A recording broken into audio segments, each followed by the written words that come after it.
কারণ শুকনো মৌসুমে এই খালে পানি থাকবে, এই খালের পানি দিয়ে সেচের ব্যবস্থা করা হবে, খাদ্য উৎপাদন হবে, সবজি উৎপাদন হবে, মরিচ লাগানো হবে, পেঁয়াজ লাগানো হবে, আদা লাগানো হবে, রসুন লাগানো হবে, পুঁই শাক লাগানো হবে, আলু উৎপাদন হবে, পালং শাক হবে।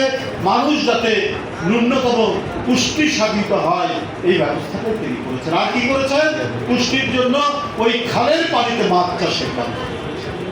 এই জিয়াউর রহমানের কারণেই সেই যে কথা সালাম ভাই বললেন যে রংপুর কুড়িগ্রাম অঞ্চলে শাড়ি না পেয়ে মাছ ধরার জাল করে লজ্জা নিবারণ করেছে কে? বাসন্তী দুর্গা, দুই মহিলা ছবি উঠেছিল আন্তর্জাতিক গণমাধ্যমে। তারপরে কাপড় নেই, খাওয়া নেই, জীবনযাপনের কোনো ঠাঁই নেই।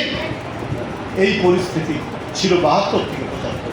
এই যে ১৭ বছর যে নির্মমভাবে বাংলাদেশকে দুঃশাসন চালিয়ে, অপশাসন চালিয়ে গোটা জাতিকে আপনার কৃতদাস বানানোর চেষ্টা করেছিল এবং তার প্রভুদের কৃতদাস বানানোর চেষ্টা করেছিল, তার বাবা স্বাধীনতার পর ৭২ থেকে ৭৫ দুর্ভিক্ষ দিয়েছিল, রাজনৈতিক বিরোধী নেতাদেরকে হত্যা করত, কোনো বিরোধী কণ্ঠস্বর ছিল না, কোনো সংবাদপত্র ছিল না, কোনো রাজনৈতিক দল ছিল না, কথা বলার কোনো অধিকার ছিল।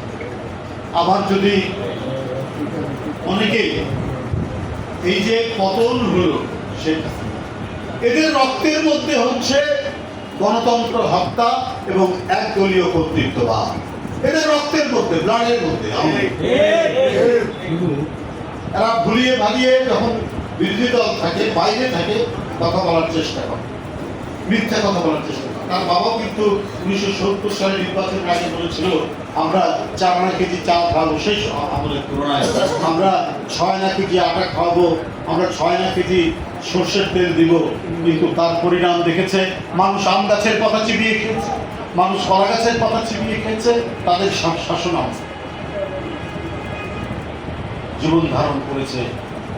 কোনোভাবে লক্ষ লক্ষ মানুষ মারা গেছে দুর্ভিক্ষের পড়ায়। এই সময় এরাই এইরকম কথা বলতো, এরা মিথ্যা কথা বলে ক্ষমতায় এসে